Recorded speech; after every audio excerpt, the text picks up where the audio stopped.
From Lagos, the nation's commercial capital. This is the news at 10. Live from Channels Television. Reporting tonight, Melinda Akilami.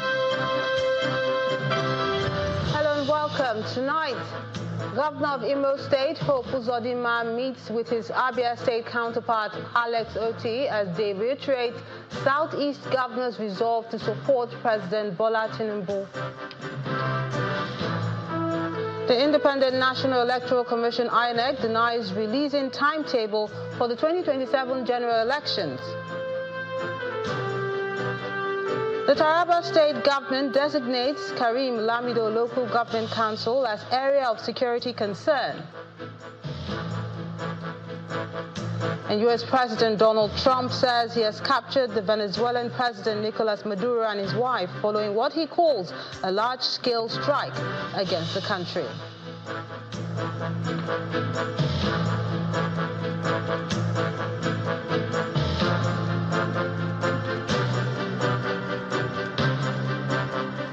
Senegal's Teranga Lions booked their spot in the quarterfinal of the Africa Cup of Nations with a 3-1 victory over Sudan.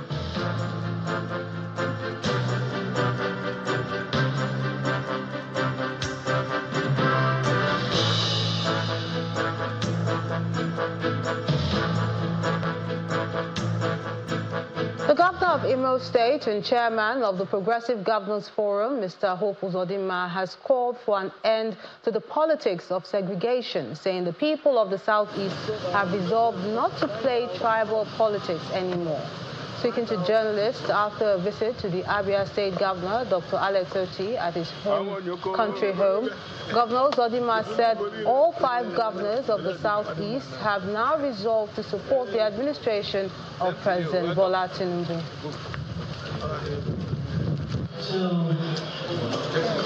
Our dear brother, to our dear God. He has done excellently very well. And we in the Southeast, we have really resolved not to do tribal politics anymore. All this so-called political rascalism must stop. We are now part and parcel of the country called Nigeria, Federal Republic of Nigeria. So the 5 governors of the Southeast are all supporting President Bola Tinubu's policies and his good governance system. We are nationalists. We have stakeholders. We have a stake. And we are supporting a united Nigeria. A Nigeria that will be better for everybody. The Southeast is part and parcel of Nigeria. And nobody should come here and speak a different language apart from what will make the country to be strong, bold, and robust. So in the Southeast, even though that is not the business why I'm here today, I've come to visit my dear brother and to wish him well. But I can tell you, those of you listening to me now, both those who are here and who will watch you on television tomorrow, that the 5 of us, governors of Southeast, are decided to make sure Southeast is part of Nigeria. And that is what we are working on. On his part, Governor Oti described the visit as a demonstration of Governor Uzodinma's statesmanship, noting that it's not logical to play opposition within a government one is part of. Government is one. You have the national, the sub-national, and then the local government. And I've made the point that you can't be opposition in a government that you are part of.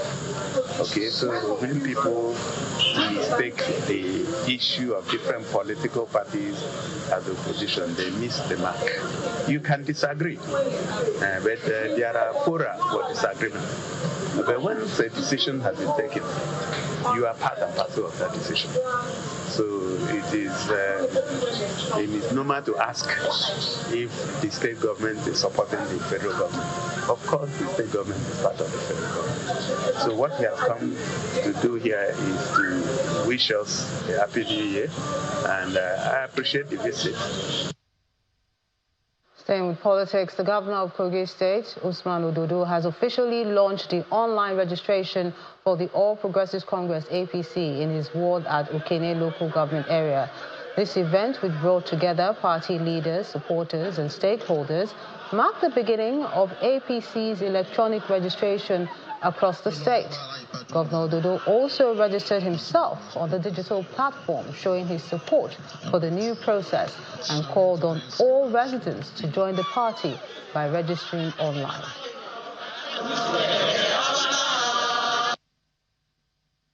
We are being guided by our elders, by our leaders, by our women, by our stakeholders.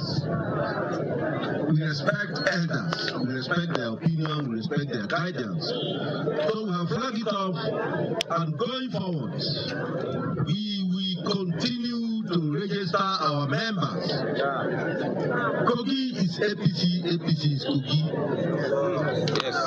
Kogi Central is APC, APC is Kogi Central. And of course, the Pogoro community is 100% APC.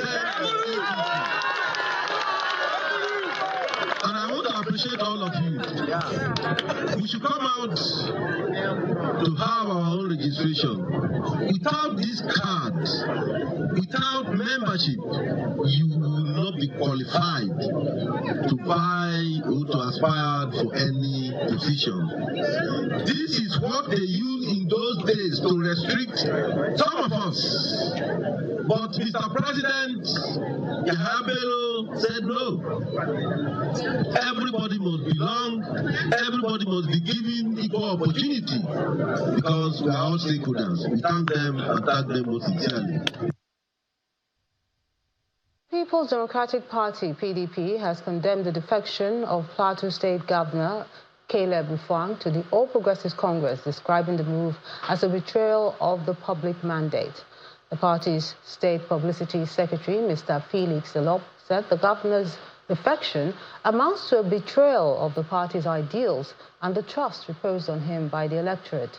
According to the PDP, Governor Mufwang's actions are a slap in the face to the people of Plateau State who trusted him against all odds, and a betrayal of the party's ideals, as he has chosen to prioritize personal ambition over the collective welfare of the Plateau people, and this will not be taken lightly. The party also dismissed claims that the governor consulted with them before concluding plans to defect, insisting that no such engagement took place and that the action lacked constitutional justification.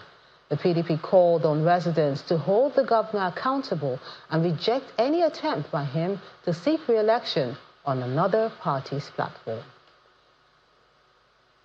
The Minister of the Federal Capital Territory, Mr. Nyesom Wike, has taken his New Year appreciation tour to Okrika, local government area of River State, appreciating supporters for their loyalty and steadfastness during difficult political moments.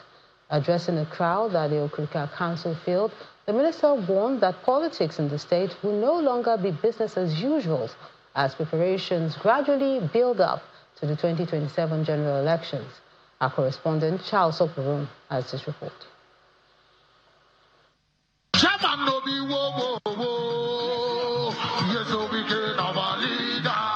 The FCT minister was in a Okrika local government area on Saturday on a thank you visit where he is received by a crowd of supporters.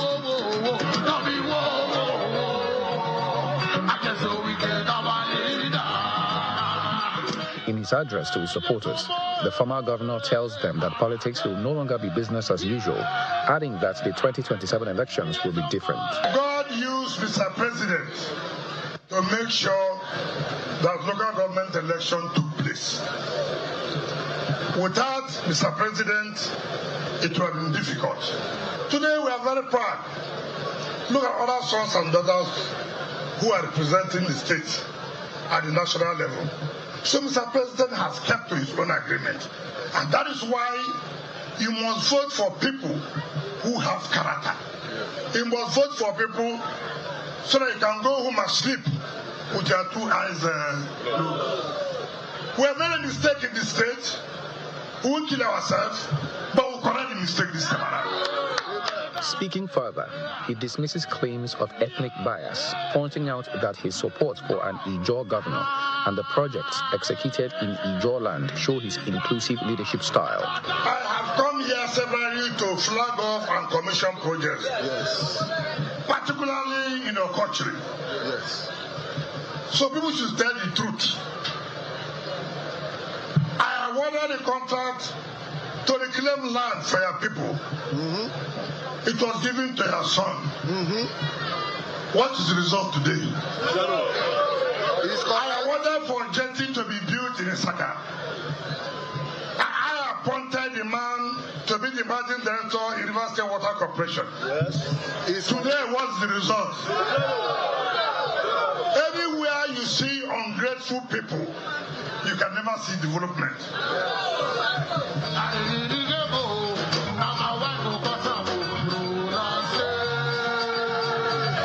At the event, the Rivers Ijaw People's Congress announces its decision to withdraw support from Governor Siminalayi Fubara, accusing him of political betrayal and declaring allegiance to Wike and President Bola Tinubu. Speaking on behalf of the group, former senator and leader of the Congress, Thompson Sekibo, says the Ijaw people are not ingrates, recalling Wike's role in supporting the political rise of Governor Fubara. The last time he said we should vote on a Johnson, you brought somebody. We voted for him.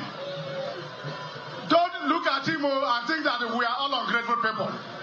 The Ijaw people are very grateful people. That is why we abandoned him and we said we must follow you.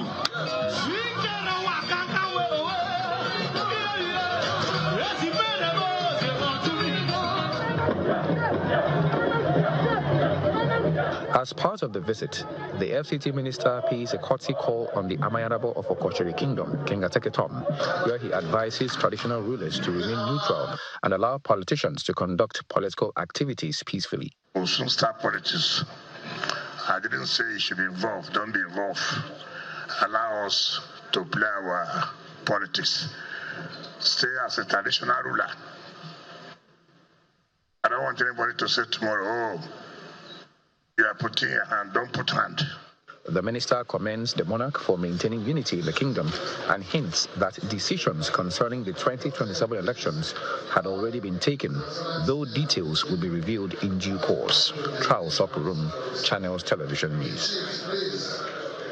A youth group under the National Youth Council of Nigeria has raised concern over recent political confrontations involving the Bauchi state government and other political actors in the country, describing the situation as distracting and capable of hindering developmental progress in the state. Speaking during a media conference in Bauchi, the group urged anti-graft agencies to remain neutral while carrying out their responsibilities in the interest of the general public.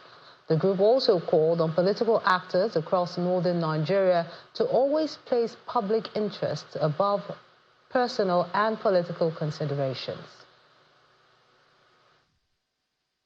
No meaningful development can occur in our state if citizens are persistently distracted by petition, political maneuvering, and attempt to undermine one another.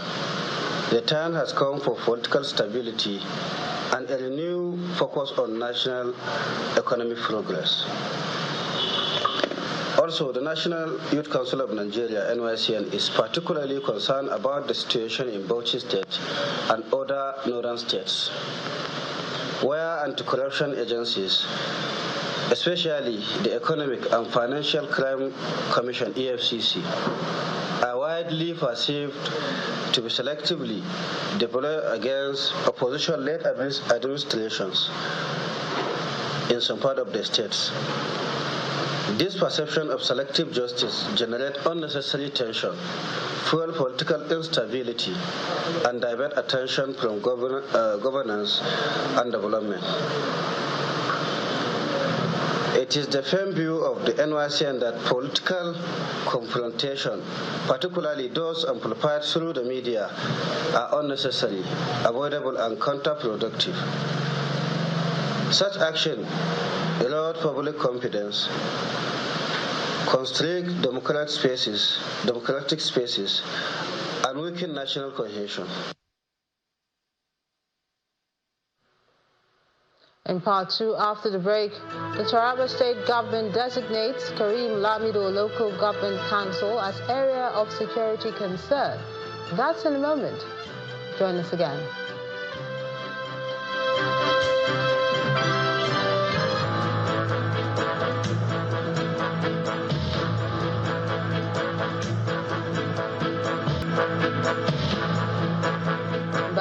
just joined us, you're watching the news at 10 on Channels Television, broadcasting live from Lagos. A reminder of our top stories. Governor of Imo State, Hope Uzodinma, meets his Abia State counterpart, Alex Oti, as they reiterate Southeast Governor's resolve to support President Tinubu. The Independent National Electoral Commission, INEC, denies releasing timetable for the 2027 general elections. Taraba State Government designates Karim Lamido Local Government Council as area of security concern. And U.S. President Donald Trump says he has captured the Venezuelan President Nicolas Maduro and his wife following what he calls a large-scale strike against the country.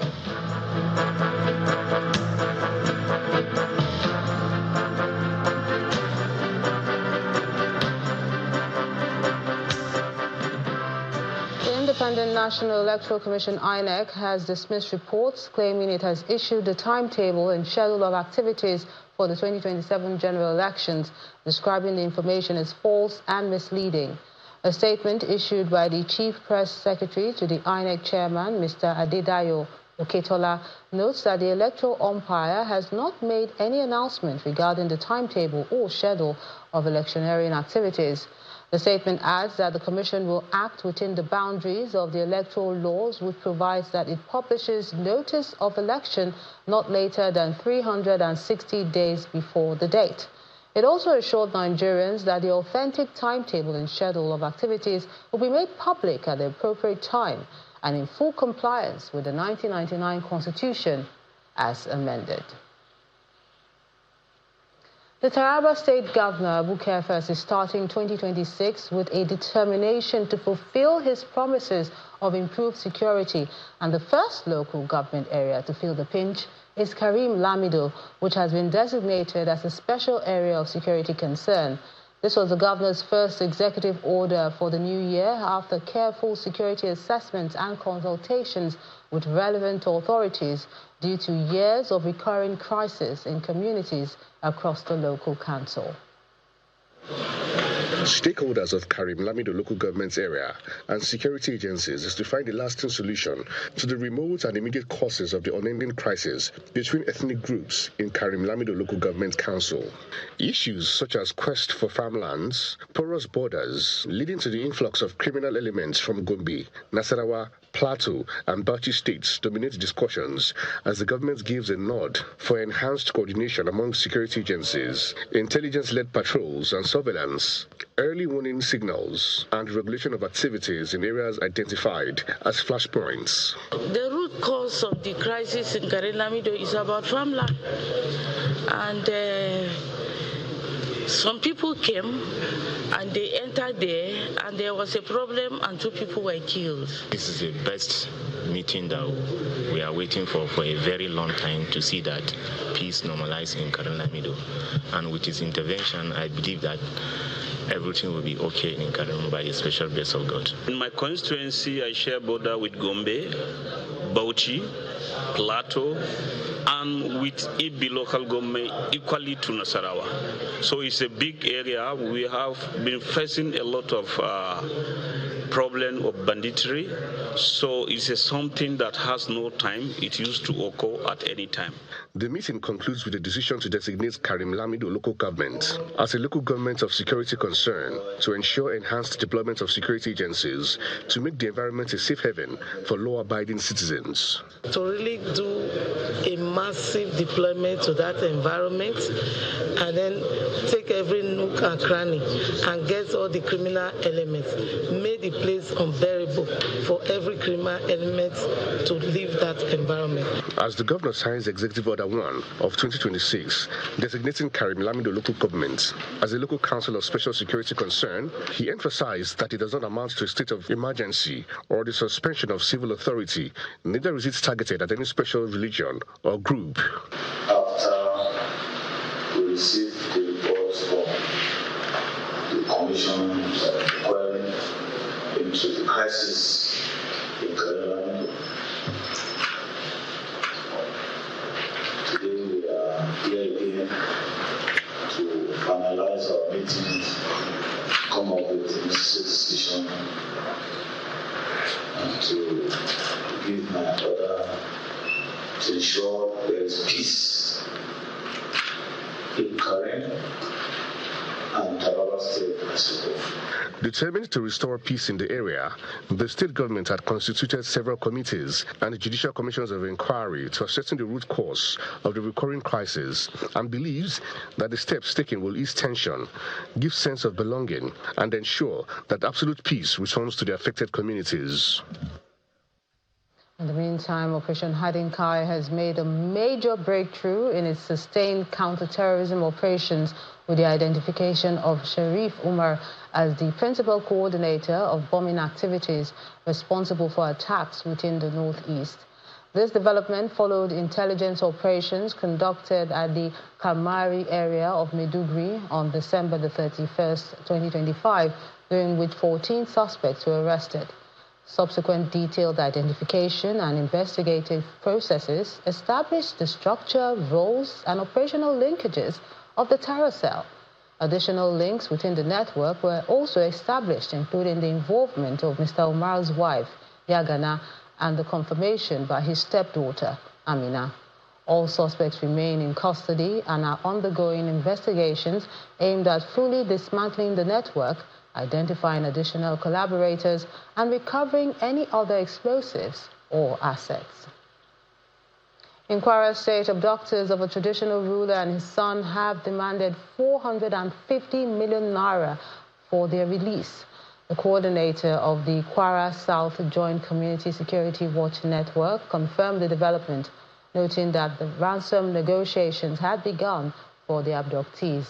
The monarch was abducted on Wednesday night, December 31st, 2025, when gunmen reportedly stormed the royal palace in Ifeludu local government area at about 8 p.m. Eyewitness accounts indicate that about 8 armed men invaded the palace and started shooting sporadically. During the attack, the monarch's wife was shot in the arm and later taken to the hospital for treatment. The Niger State government has approved the reopening of selected public and private schools effective Monday, January the 12th, following extensive assessments and consultations with relevant security agencies. This was disclosed in a press statement by the Niger State Ministry of Basic and Secondary Education and signed by the Commissioner, Hadiza Mohammed. According to the statement, the approval was granted by Governor Umaru Bargu as part of efforts to ensure continuity of education while prioritizing the safety of students, teachers, and school communities. He also emphasized that only schools located in safe and secure areas will be allowed to resume academic activities. The ministry notes that adequate security presence will be maintained in and around school premises through collaboration with security agencies to guarantee a safe learning environment. On November 21st, 2025, the federal government ordered the closure of schools across northern Nigeria following renewed attacks and kidnapping. While some stakeholders argue that shutting down schools was not a sustainable solution, others insist the focus be strengthening safety measures to allow learning continue. In this special report, our correspondent Hajara Aliu examines the implications of the decision on students, parents, and the academic calendar. Once lively classrooms now sit empty and silent. Learning came to an abrupt halt in many northern states in the last quarter of 2025, following a series of attacks on schools by armed bandits. Students from Government Girls Comprehensive School in Kebbi State and St. Mary's Catholic School in Niger State headlined the news in November as bandits abducted school children unresisted. Some of these abducted children remained in captivity for almost 1 month before they were released by their abductors. Fear permeated every part of the education system in the region, causing stakeholders to justify the shutdown of schools as the next target remained unpredictable. Yes, we close our schools because we were asked to close them by the security agencies. They have told us that there is likelihood of abduction of our students, as has been the practice all over. There is need for us to go into the drawing board, and if part of going to the drawing board is closure of the schools, I think it is justified. Abdusamad Abubakar, a student at Dangote College of Nursing Sciences in Bauchi, continues his classes online after authorities ordered all schools in the state closed. However, not all students have access to alternative learning options. For a region already battling the worst education indices in the country, and with the Northeast still recovering from years of Boko Haram insurgency, the new wave of attacks on schools represents yet another major setback.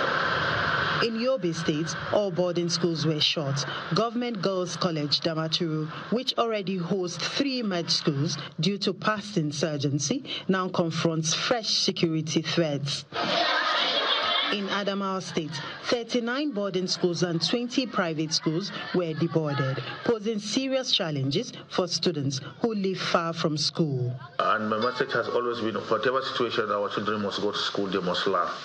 So learning must continue, going to school must continue, but we have to also do it in such a way that is safe. To some extent, we have to reduce the risk. Back with the signpost.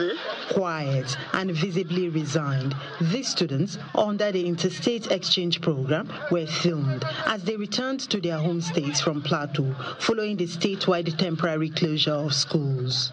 We took the action to prevent the children and to also help parents not to panic, because I believe some parents were already panicking. Meanwhile, schools across 4 local government areas in Kwara State were also shut, leaving many families with so much anxiety. It affects my children because they are about to start exams. Some of them are saying they will no longer go back to school because of that. If care is not taken, those that, the children that are affected, they may not be able to cope up with the pressure when they come back to cover what is left over and then to continue with their normal sessions. With the academic calendar heavily disrupted, some states commenced developing remedial learning plans. We are already working with the Ministry of Education, NSUBEB, and other stakeholders to develop a recovery schedule.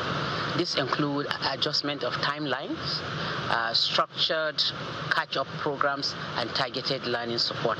As schools are set to resume normal academic work, the federal government Safe School Initiative is now under intense scrutiny by the National Assembly with a series of questions demanding answers.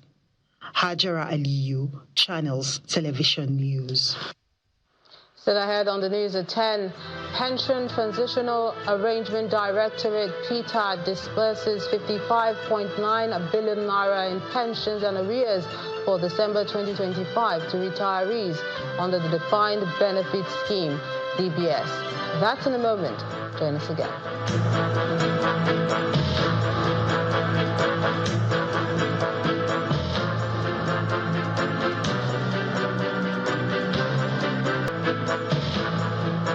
Welcome back. Owners of plots of lands at the redesigned and renamed Shehu Abubakar district in the heart of Gombe metropolis have until January 16th to recertify their property or risk forfeiture. That's according to the Director General of the Gombe Geographic Information Systems, Dr. Kabiru Hassan. He notes that having violated the conditions of grant as prescribed by Extant Land Use Act, Governor Inuwa Yahya used Executive Order 007 of 2024 to lawfully revoke all rights of land occupancy in the layout. This layout, allocated under former Bauchi State, was known as BAP4. However, majority of the allottees left the plots undeveloped for over 40 years and further subdivided them into smaller portions, which Gombe State describes as gross contravention of Section 28 of the Land Use Act and good grounds for revocation. Using Executive Order 007 of 2024, Governor Inuwa Yahya revoked rights of occupancy, renamed the layout from BAP4 to Shehu Abubakar District after former Emir of Gombe State, fixed giant gullies that threatened the layout, constructed network of roads that gulped over 24 billion naira, but decided to give the original owners back the land on compassionate grounds. Following the successful conclusion of the documentation phase, and in furtherance of government obligation to ensure orderly land administration under Section 1 and 5 of the Land Use Act, the agency commenced issuance of new allocation letters prioritizing individuals whose titles were revoked by the Order 007.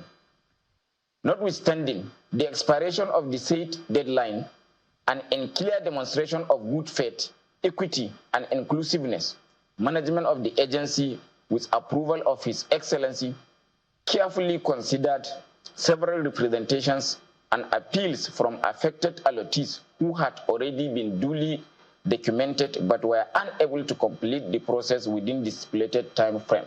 The regularization and recertification exercise, which began since September 2024, has now been extended to January the 16th, 2026, after which no-show allottees risk forfeiture in the overriding public interest and in keeping Gombe State's modernization drive. The management has approved a final extension of the deadline, and accordingly, the deadline for the recertification of plots and collection of allocation letters is hereby extended to Friday, 16 January 2026, with effect from Monday, 5th January 2026. This extension is granted strictly and exclusively to eligible allottees who had previously participated in the documentation and verification exercise. All concerned individuals are required to present themselves at the agency within the extended period with the following documents: acknowledgement of documentation slip, original title documents, one recent passport size photograph, valid means of identification, national identity card, international passport or driver's license. In cases of loss of documents, certified true copy, police extract, sworn affidavit, and where an eligible allottee is unavailable, we need a duly executed letter of authority for the person to collect allocation on their behalf. As the premier land administration agency in Gombe State, GoGIS, cautions that the newly redesigned and remodeled Shehu Abubakar district, built as a layout with low population density, should not be distorted into a high population density by land speculators and vendors. Residents of the Benin-Saple Road axis heave a sigh of relief as Governor Monday Okpebholo's administration overhauls the long deplorable sections of the federal road. The move is expected to revive economic activities and ease movement between Edo and neighboring states. Our correspondent, Jessica Olugusere, has this report. Until recently, sections of the Benin-Saple Road in Benin City, the Edo State capital, a key economic corridor, had been in deplorable condition, grounding socio-economic activities. Protests like this one were a common occurrence. How long can we continue with this? This is our country. They should come and fix this road for us. However, with Governor Monday Okpebholo's intervention, residents are witnessing ongoing reconstruction using modern concrete pavement technology from several street junctions, including Limits, Ekai, PZ, Peanut, Moscow, Ewuku, and Ogigi. Some residents who had led protests years ago demanding government's attention on the road say the relief from the new administration's intervention is evident. On behalf of landlords, landladies, community leaders, and users of this road, to thank the governor and the government. The governor has done excellent work on this Saple road. The state government is also building drains to address flooding. This is the gateway to South. From here, you can go to Port Harcourt. From here to Warri. From here to Bayelsa. From here to Cross River. From here to Akwa Ibom. You can see that the economic addition to this that this road is generating to this south is enormous. The project is part of the Shine Agenda, Governor Okpebholo's administration's people-oriented program aimed at improving infrastructure and people's lives. Jessica Olugusere, Channels Television News. It's jubilation for residents of some sections of Adamawa town, the headquarters of Akukutoro local government area in Rivers State, as electricity supply has been restored after 2 years of darkness.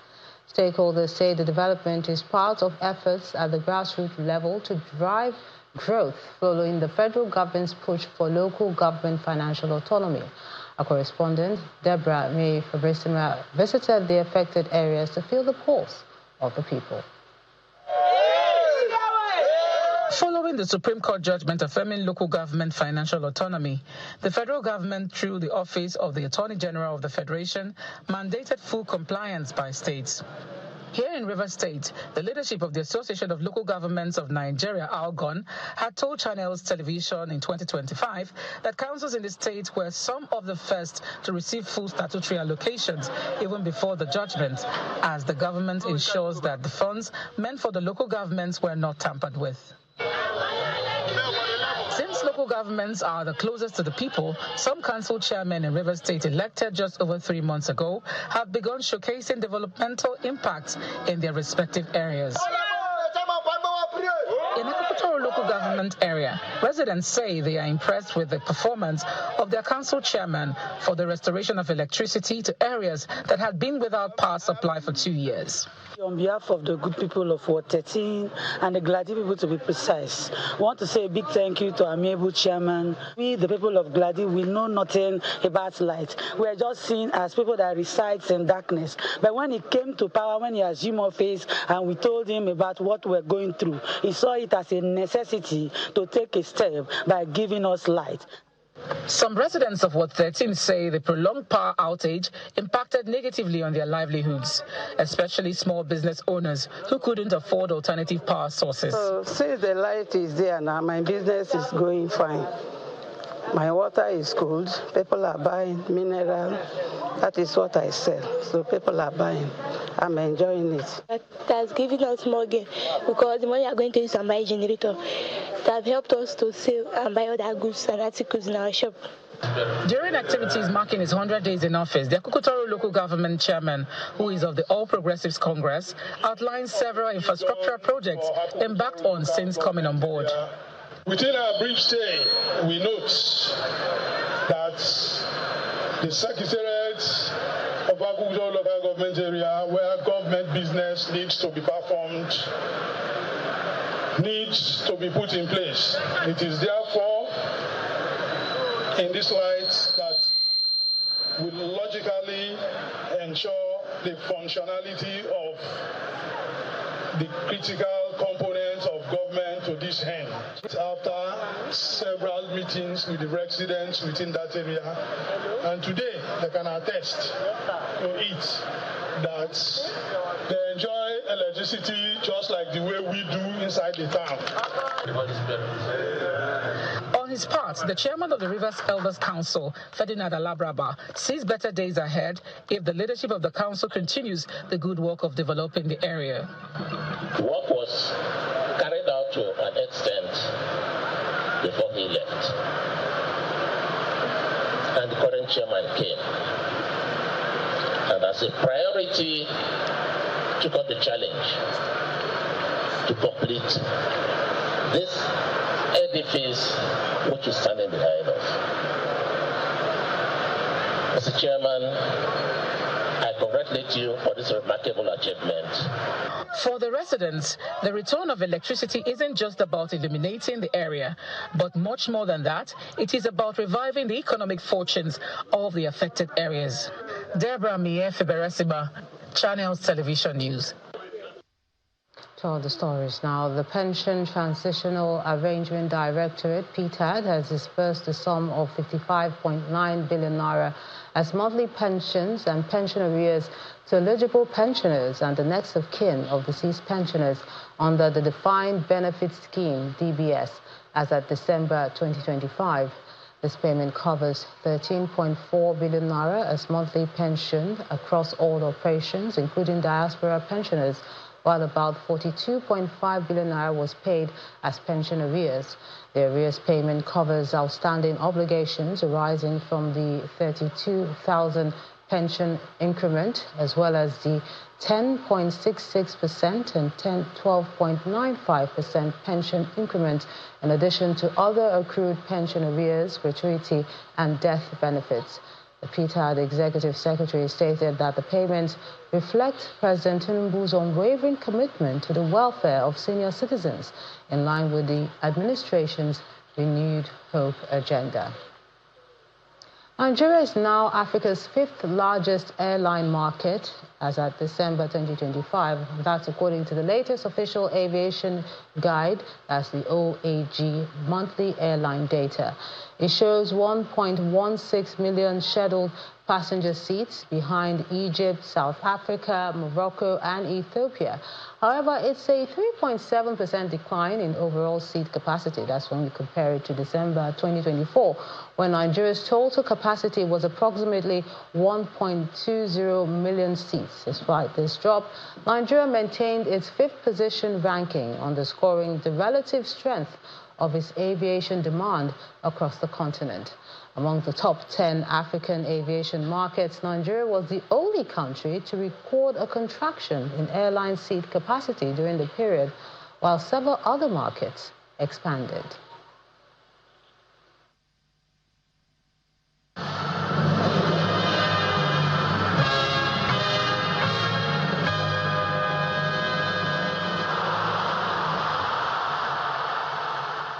Teenager Ibrahim Baye scored 4 minutes after coming off the bench to clinch a 3-1 victory for Senegal over Sudan in Tangiers in the first Africa Cup of Nations last 16 match. Rattled by an early Abdallah goal for Sudan, Senegal recovered to lead 2-1 at half-time through a brace. Baye then put the outcome beyond doubt after 77 minutes. Senegal made 6 changes to the team that started with a 3-0 win over Botswana in their final Group A match. Notable absentee was suspended captain and centre-back Khalidou Koulibaly. The Fiat Stars head coach Miguel Ganmodi has labelled Tanzania's upcoming Africa Cup of Nations round of 16 fixture against Morocco as the toughest match in the nation's footballing history. The Argentine tactician acknowledged the immense challenge of facing the host nation and the tournament favourites. Ganmodi, who previously lived and coached in Morocco, noted that his side must navigate the intense pressure of a home crowd at the Prince Moulay Abdallah Stadium if they hope to pull off an upset. We are happy to be here. Really, it's a privilege for us. We are facing probably the toughest game we'll do for the Tanzanian history, but we are ready to play and do our best to try to get a good result for us and show a good image for the Tanzanian football. Sometimes I'm feeling pain, not pain, but when people criticize. Samatta maybe criticize people in Tanzania, people who cannot understand football. But when you understand football, you are inside the game, you see maybe it's more important Samatta now than before. Well, Tanzanian captain Samatta has declared that the Tapia Stars are mentally prepared to handle the intense atmosphere of facing host nation Morocco. The veteran striker emphasized that while the Atlas Lions will benefit from a home crowd, his squad remains focused on the task at hand rather than the noise in the stands. Coach was talking about it, I had chill because it's the game that every player would love to play, excited. So we can't wait for tomorrow because we respect Morocco. We know how the game is going to be tomorrow. It's going to be a tough game, but it will be nice to play that kind of game. And also in Tanzanian football, when there is a derby, it's actually going to be the same crowd as tomorrow. So I believe all of the players that are in the national team now, they're used to play such kind of game.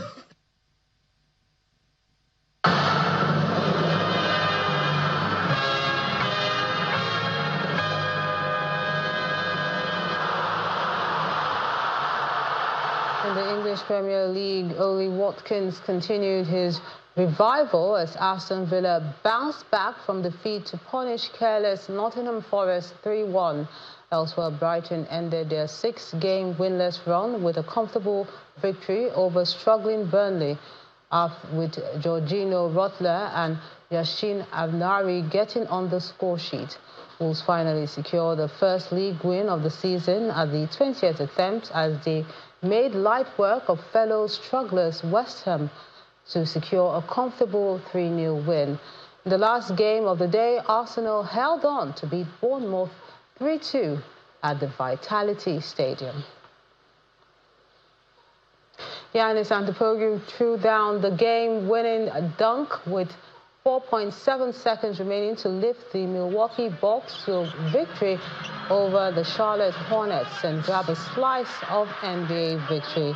The Bucks trailed by as many as 16 on their home floor.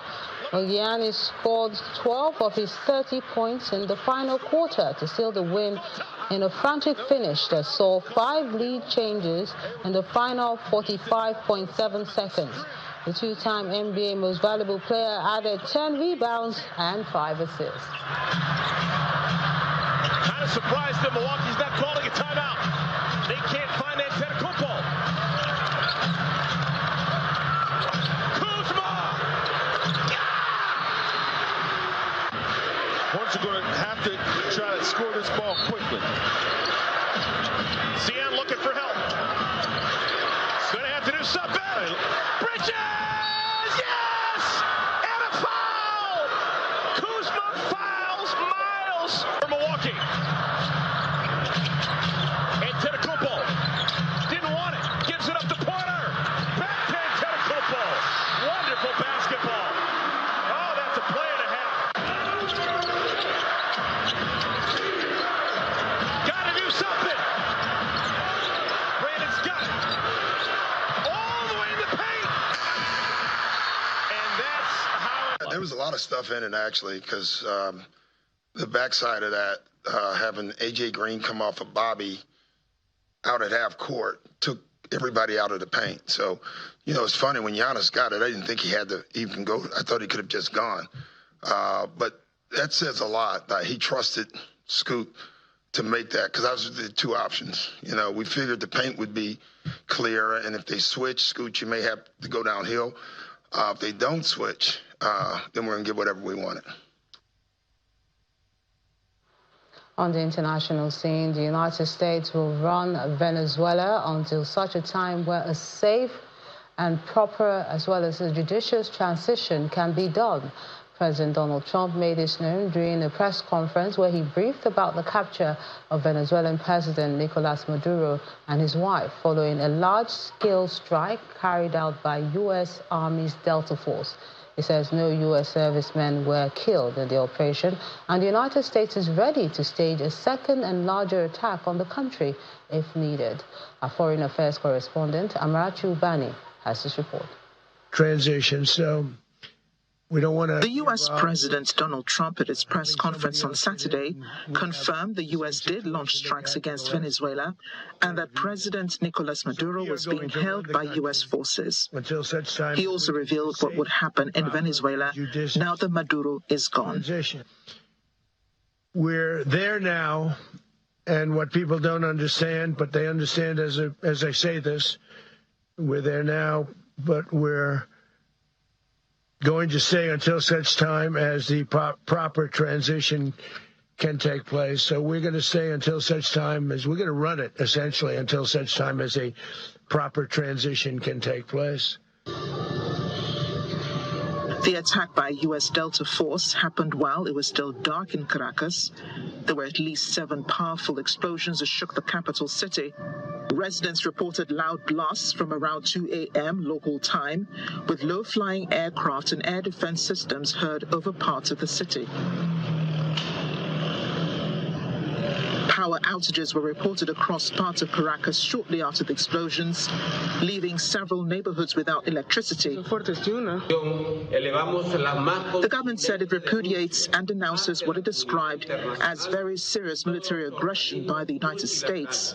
The Interior Minister, in a televised address, urged the public to remain calm and place trust in the political and military leadership, telling them this is not the first battle that some have waged against this people, believing they will defeat us.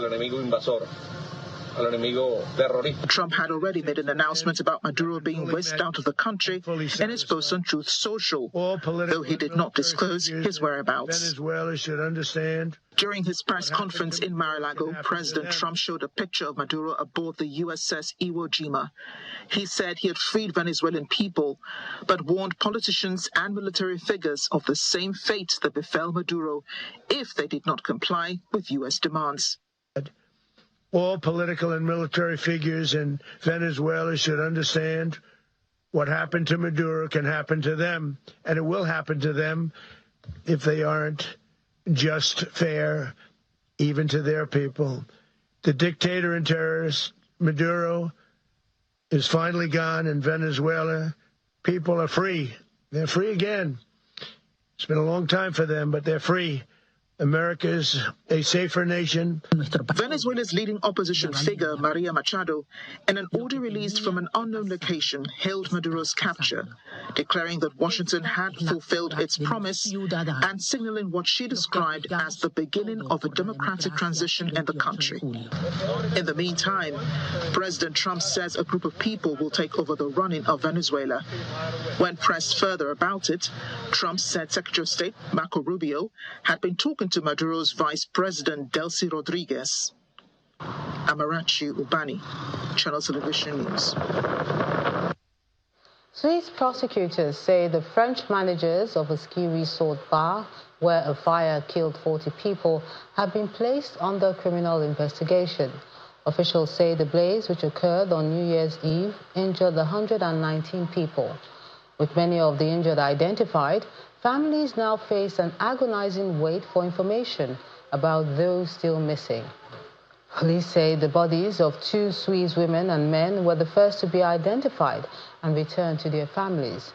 A preliminary investigation shows the likely cause of the fire was sparklers on champagne bottles being carried too close to the ceiling.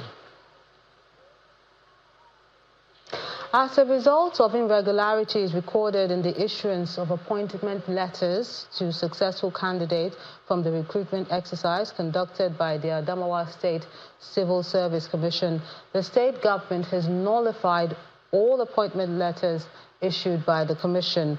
The secretary to the state government, Anwar Tuka, who disclosed this at a news conference held at the government house in Yola, the state capital, expressed concern over the challenges encountered during the recruitment exercise, including the omission of some qualified candidates and duplication of names.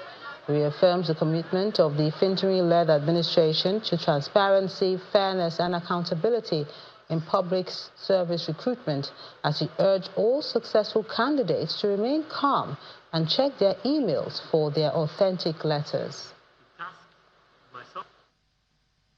The governor was very clear and very emphatic that this process must be seen as above board. It must be seen as purely merit-based, like I said earlier. And on no account should there be doubt into that. So he tasked myself, Chief of Staff, and the CAC, of course, to find out what happened, what was happening, where were these complaints coming up. And we did discover some human errors. We discovered some problems. And we determined that could have even derailed the integrity of the exercise. And that's when you saw, like I said, the CAC themselves had suspended the exercise in the interest of ensuring that we kept the integrity of this process. So, after having gone through all that, the government, with the CAC, has taken the following decisions. We will be going back strictly to that original cleared list. Nobody, and I repeat, nobody would be cleared for this exercise outside of that original list at this point in time. And the main news again. The governor of Imo State, Hope Uzodinma, has met with his Abia State counterpart Alex Oti as they both reiterated Southeast governor's resolve to support President Bola Tinubu. The Independent National Electoral Commission INEC has denied releasing the timetable for the 2027 general elections. Taraba State government has designated Karim Lamido Local Government Council as area of security concern. And U.S. President Donald Trump said he has captured the Venezuelan President Nicolas Maduro and his wife following what he called a large-scale strike against the country. That's the news at 10 tonight. I'm Melinda Kimami on behalf of the team. Good night.